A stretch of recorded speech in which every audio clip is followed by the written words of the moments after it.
Well, I've finished attaching the back of the torso to the legs, obviously, and I've run the wire through, and I've also begun the process of lighting this thing. I've drilled a hole through the chest piece and cleaned it up pretty well, and I needed to find a way to mount the LED to the back of this piece because as you can tell here, there's no way to hook up an LED in here without it flopping around. And if you have just a plain LED sticking up in the center, all the light is going to be spread around the inside, and it won't be focused through the area that you want lit. So whenever you light something like this, you got to find a you got to either make or find a light box for it, or a reflector or something. I looked through my sci-fi parts, and I happened to find this little thing right here. It's made of styrene, which is good, and it will work perfectly for the Iron Man chest piece. See, check this out. It's white on the inside, so number one, when it's off, it'll look like the model is actually still lit there, and number two, it will diffuse the light and make it spread out evenly on the inside, make it look like it's evenly lit from all angles. And anyway, I'm not going to do this tonight, but later I will drill through this and put the LED in it. And speaking of LEDs, I've got 3 of these little 3mm warm white LEDs.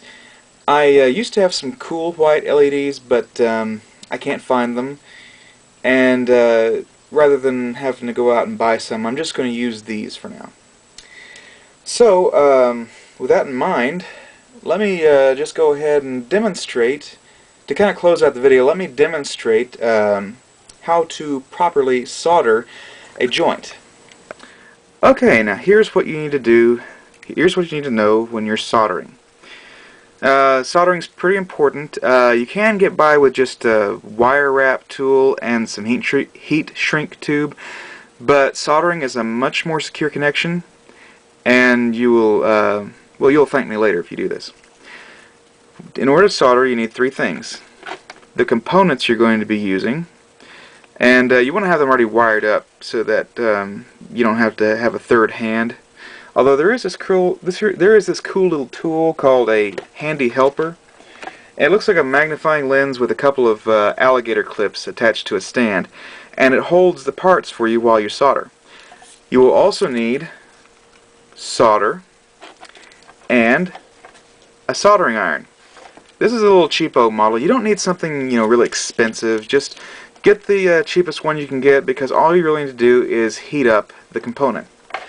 Now, this is going to be rather difficult for me to do because I'm trying to do it around a camera. But the way this usually works, the way you're supposed to do this, is you first heat up the lead that you're going to be soldering. Set your soldering iron on it. You don't have to actually have any pressure on it. Just put some, just contact it, and then you just touch the solder to the soldering iron, and it will flow onto the joint.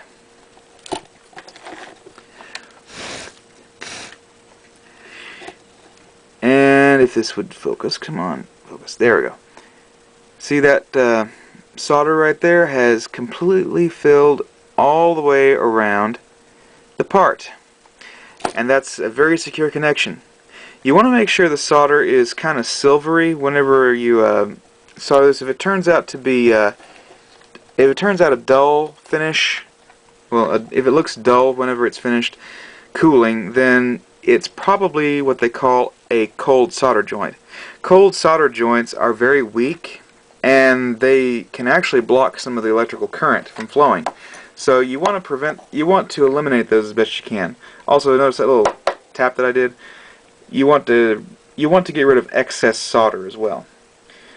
One thing you might need to know about soldering irons is they require some time to heat up. So if you plan on soldering during your build, you're going to want to plug it in before you do anything else, because it takes about 5 or 10 minutes for it to heat up, and that's plenty of time for you to get all of your electronics put together and you know, wrap all the wires around the leads and get ready for soldering.